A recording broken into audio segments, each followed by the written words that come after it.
Good morning. Welcome to Up to the Minute. It is Friday, finally Friday. Boy, it's been a long week. I don't know about you, but it just seems like this week's lasted for at least 2 weeks. Anyway, it's June the 4th. We've got a good weekend coming up. Going to be a bit rainy, and we'll see how that works out. Frank Cooper's joining me this morning. Frank, one thing I've noticed over the last, 16 days of rain, the forecasters, I don't know if they've taken the month off or what's going on, but they can't seem to get a forecast right. They can't, they just saying it's going to rain possibly till August, and we'll just go with that. I'll tell you right now, if I was a meteorologist right now on TV with this freaking rain daily, yeah, and like they toss it to me in the weather room, I'm like, man, it's raining again, y'all. Back to the studio. Like, one of the smartest things when I worked in news, one of the smartest things I ever learned was one of the meteorologists.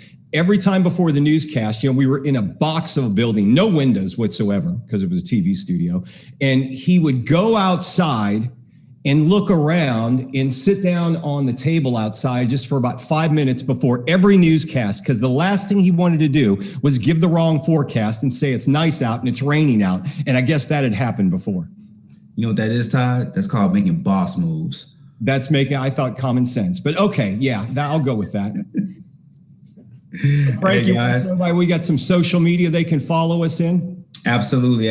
So we're on all of our social media platforms. That means Facebook, Instagram, LinkedIn, Snapchat. So check us out on there. If you want to follow us on YouTube, all you got to do is hit the notification bell, search Houston Community College Up to the Minute for all our latest episodes of campus interviews and what's going on in the HCC universe.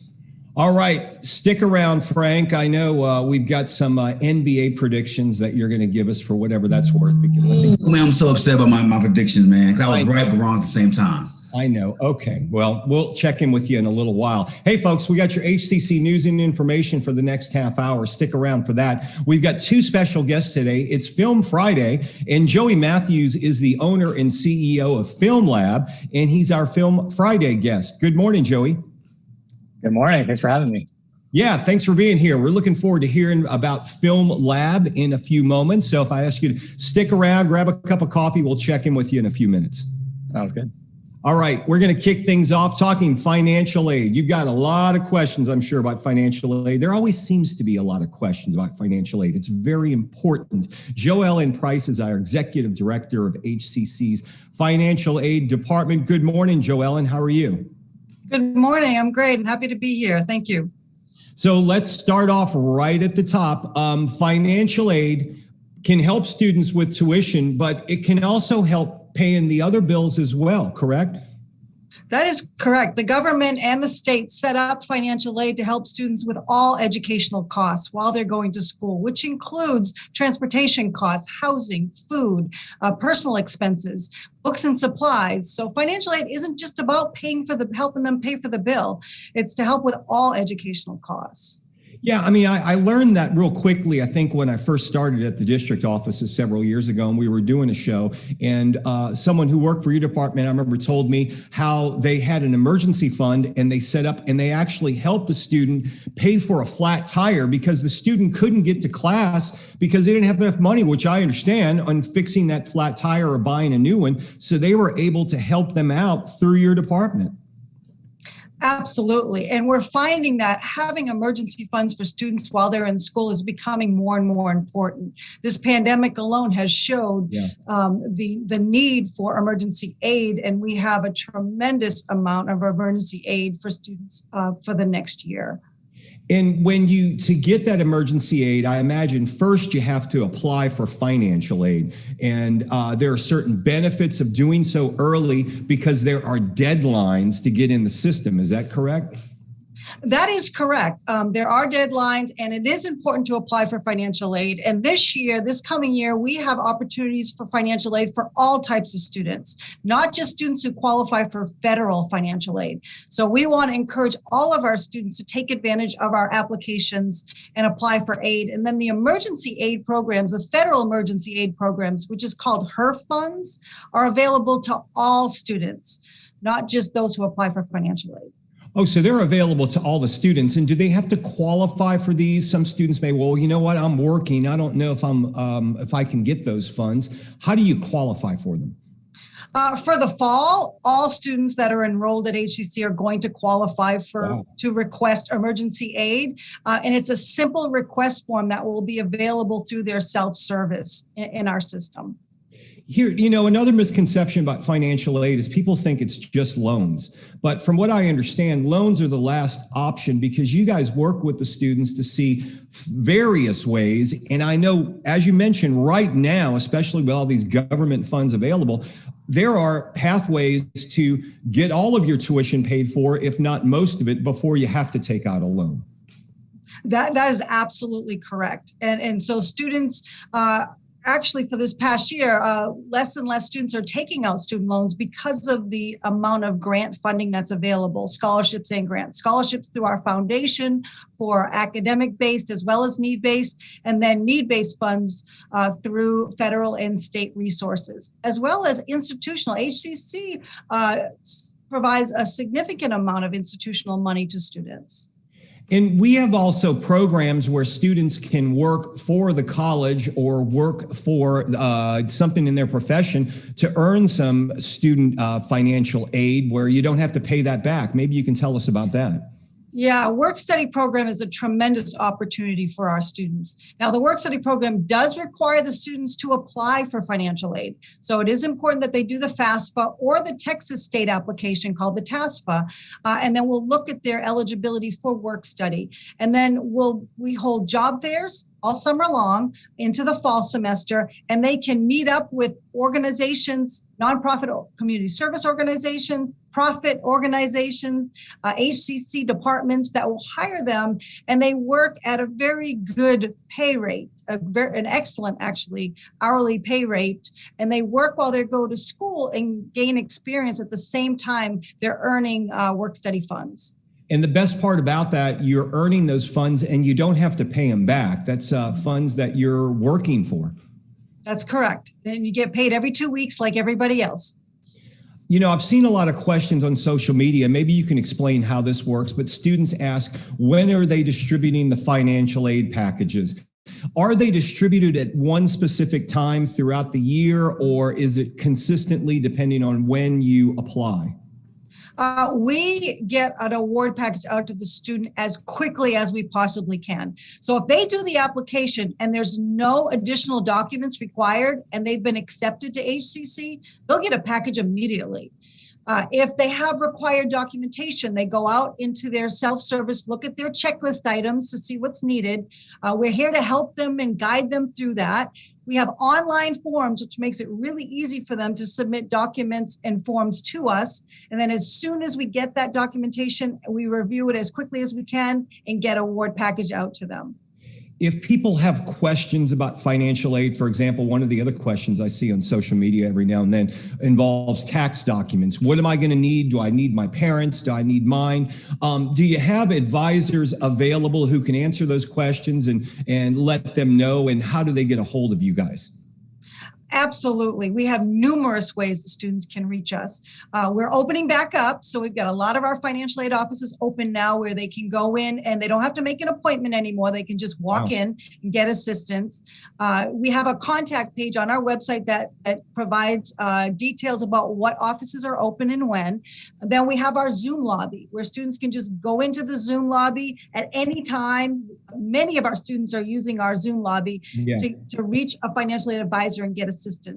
Then we have virtual advising appointments. So students can go in and book an appointment with an advisor. Some students get used to certain advisors and they like them, so they can make one-on-one appointments with them and get assistance virtually.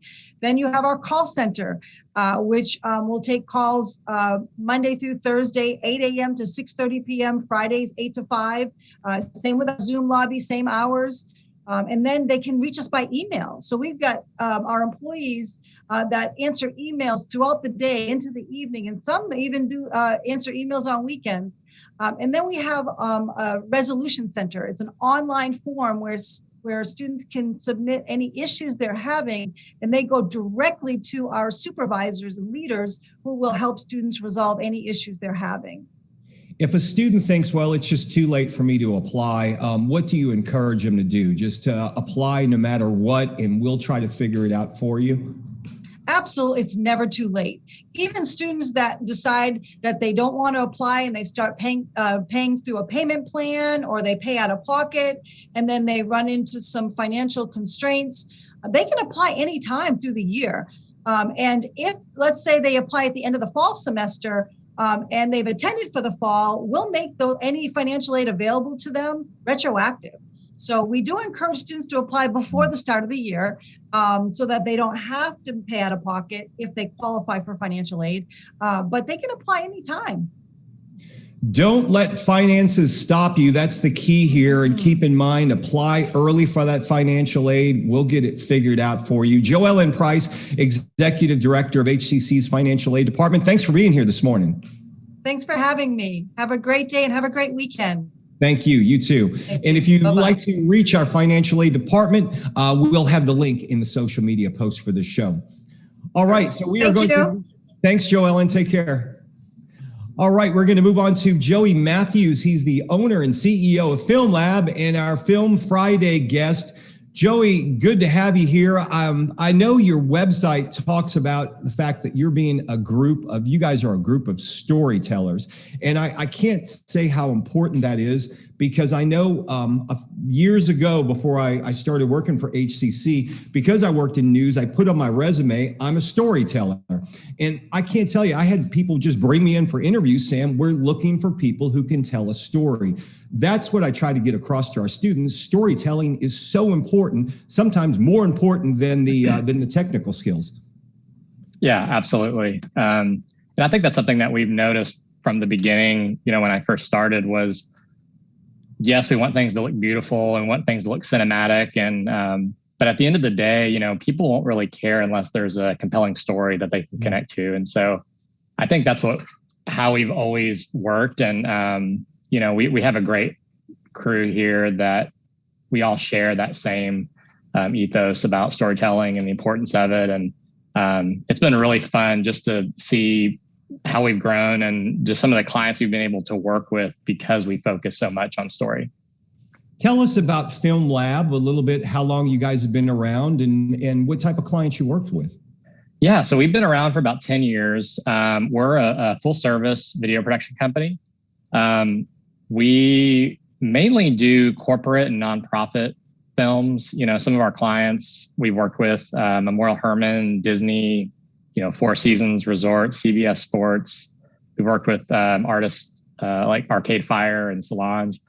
And yeah, it's been a lot of fun just to see, you know, that there's so many different markets within the video production, you know, industry. And just on the commercial side is what we focus on. And it's been a lot of fun just to see the different types of clients that we work with and the different types of projects we work with. But, you know, they're all really based around storytelling.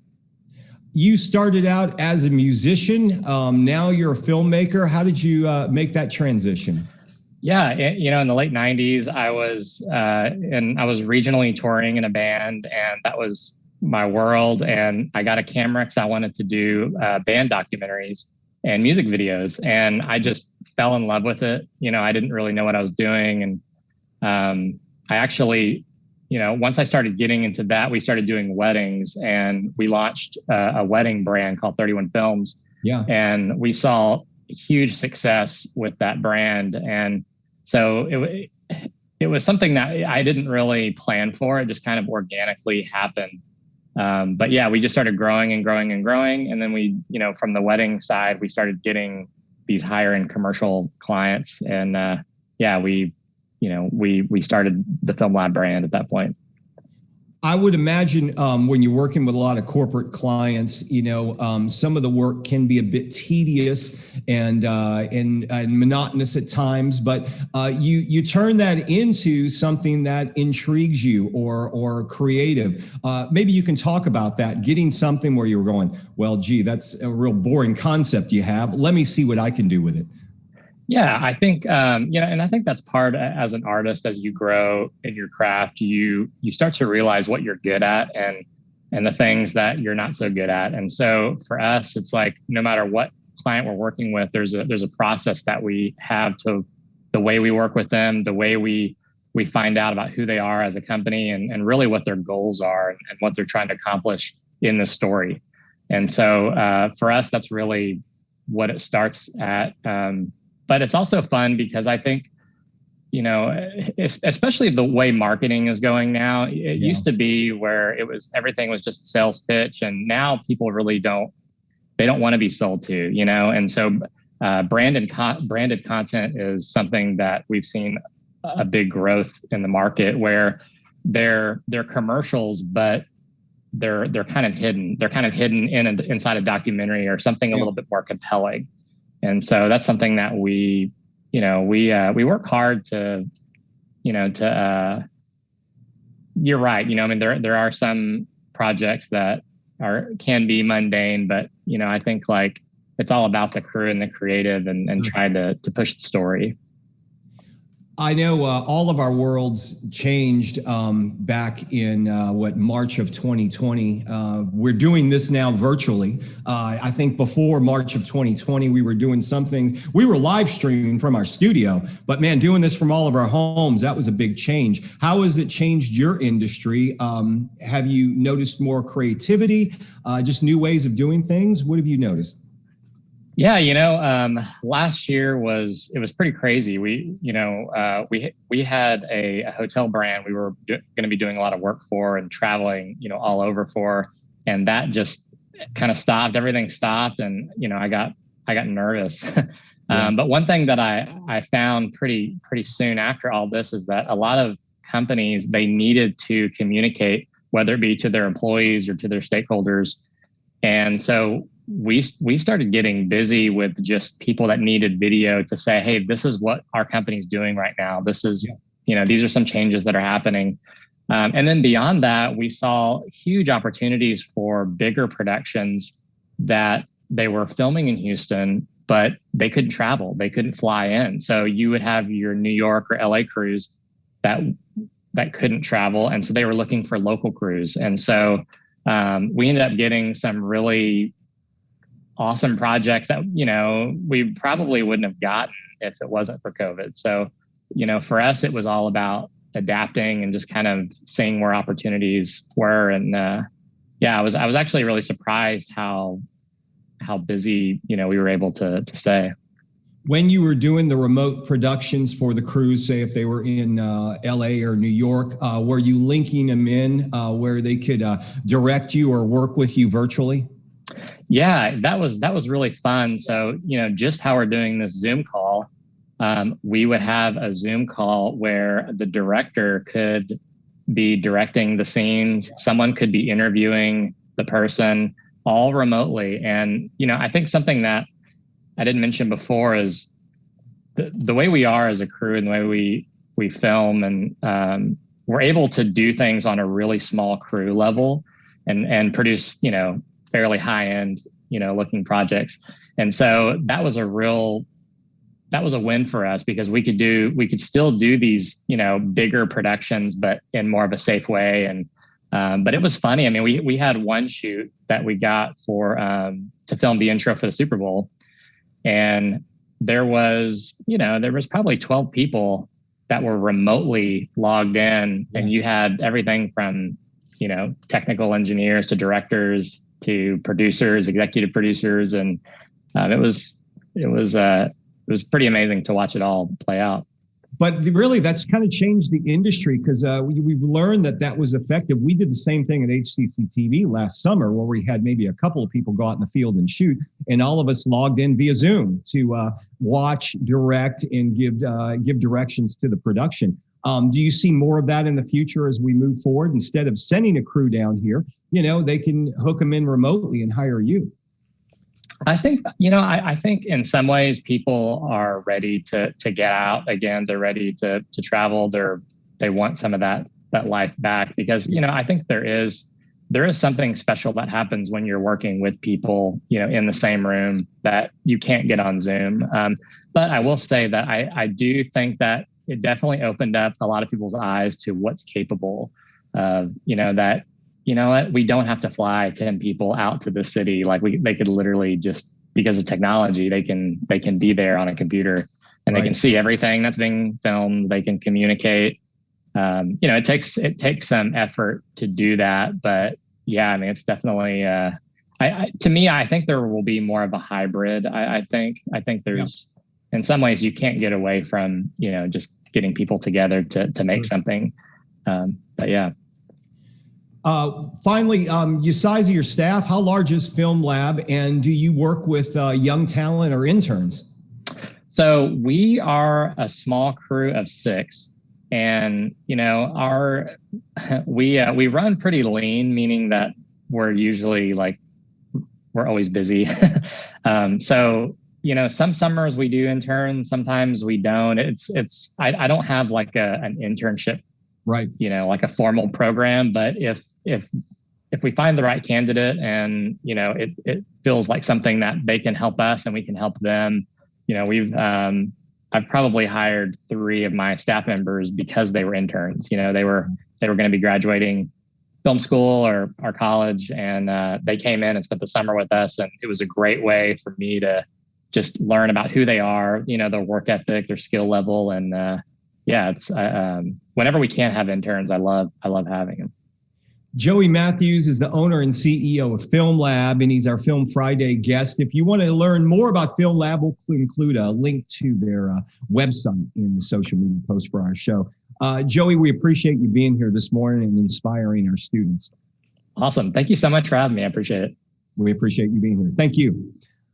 All right, we're going to move on to Frank Cooper, going to tell us a little bit about HCC News and Happenings. Also, we're going to discuss with Frank his bracket for the NBA championship, which isn't doing that well right now, but we'll get to that later. Frank, tomorrow out at the Central Campus, they've got the big Saturday going on. They do. It's freebies and frisbees tomorrow, which is 3 events to prepare for the fall. So the first event is Job and Career Fair. The second one is HCC Central's 50th anniversary celebration. And the last but not least is the Admissions and Registration Fair. So all that Saturday, June 5th from 10 a.m. to 1 p.m. So bring a lawn chair, enjoy the DJ, eat a gourmet cupcake, get a t-shirt, throw a frisbee as well.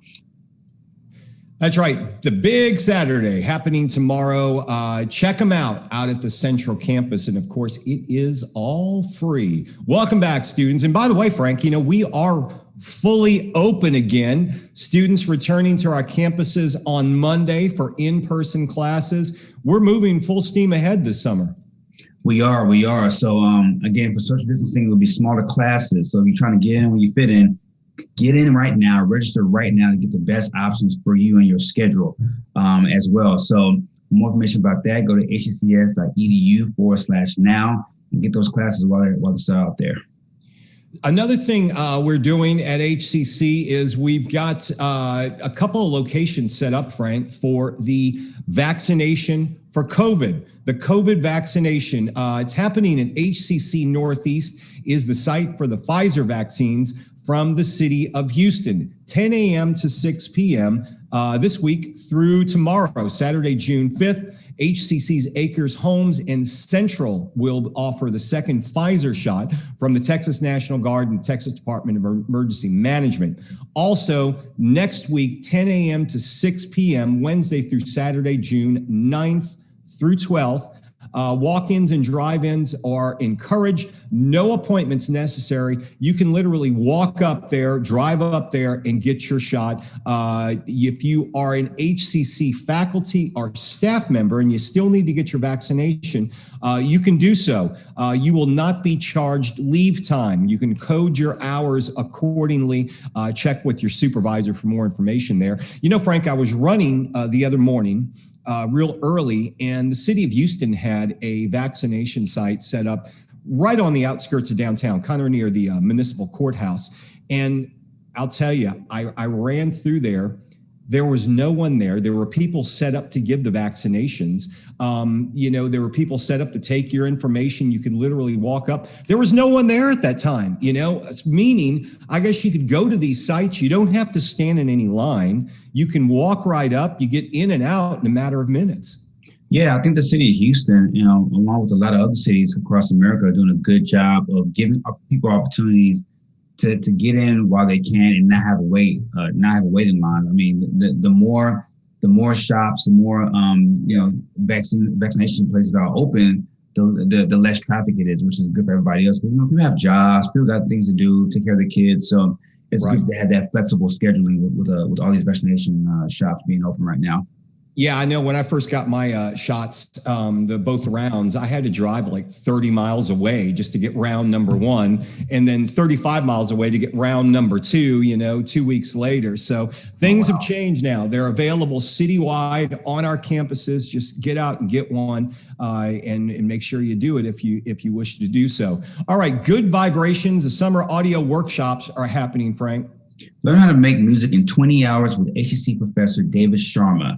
Ableton certified trainer for nearly 20 years. The workshop includes music theory, creating beats, sampling, and remixing. Man, I might try that class. I love making beats in my spare time. But again, that's 10 a.m. to 2 p.m. Saturday, starting in June. So June 5th, the 12th, the 19th, and 26th. So for more information, contact David Sharma at david.sharma, S-H-A-R-M as a man, A, at hccs.edu. I'm going to skip down. You already covered registration, Frank, which is going on right now. Go to hccs.edu/now for all your registration needs. Absolutely. Register now for the summer or fall. But I want to skip down to the new skill set, because we've got something called the Texas Reskilling Grant Program. And that is a program dedicated to providing support to displaced Texas workers impacted by the COVID-19 pandemic. If you need to learn new skills or further develop your current skills in order to get back into the workforce, maybe you got your hours cut, lost your job, unfortunately, we've got grant money to pay for you to get back into college and to get back in the workforce. You can get trained very quickly. Go to hccs.edu/Texas-reskilling. We'll have that post in the social media, or the link in the social media post for the show. Okay, Frank, what happened last night? Lakers? Yeah, LeBron couldn't do it, man. Didn't happen last night. You know what? If you go back to my video 2 Fridays ago, I did say this. I said, I didn't think AD was right. I thought he was still limping from the regular season. Yeah. And I had Phoenix in 6. Then Chris Paul gets hurt in game 1. And then I didn't think he was going to play again. So I had changed my pick to the Lakers. So I will say this. Originally, I did have Phoenix beating them. Well, you originally did. Then you flip-flopped and changed to the Lakers. But you learned one thing is we just can't depend on Chris Paul. He may be around, he may not be around. He's Chris Paul. But, I wish him the best of luck. But I don't think the Suns are going to do it. I don't think they're going to. If he plays, and not just play, but if he plays in the fourth quarter, because I think in game 2 and game 3, he didn't play in the 4 quarters, and they got the butts handed to him. Yeah. But if he plays in those critical moments in the fourth quarter and game is closed, I think they're gonna pull it out. Still, with the Lakers out now, I'm gonna go with Utah coming out of the West. I think Donovan Mitchell's healthy now. They have Gobert, have a lot of size. Even though they shoot a lot of threes, they have made the most threes in the league. Even though the Clippers are our number 1 3-point percentage, so when they get hot, they can get rolling. And then I have a prediction tonight too. I think the Mavs close it out in game 6 against the Clippers. I think the Clippers are going home tonight. Mark it here. I got the Mavs winning by 10. I think it goes crazy again. They had no answer for Luka. He had 42 the last time they played a couple days ago. They had no answer for him. I think, and it's weird because this is the first series since Houston San Antonio 95 that our home team has not won a game yet. That's the crazy thing. So I think the tide turned. I think Dallas wakes up and realizes that this is going to be the game that they can advance and go to the second round for the first time since 2011 when they won the NBA championship against Miami. Well, we'll see what happens. It should be an interesting weekend, to say the least. Okay, Frank, you'll be back next week, right? Absolutely. All right. And on Monday, we've got Elizabeth Guerrero be here to discuss the adult education program, the new GED in Spanish. That's happening. And it'll be Mental Wellness Monday. And we'll have Dr. Sean Fitzpatrick of the Hume Center of Houston, who always has some good tips for us. Frank, we'll see you next week.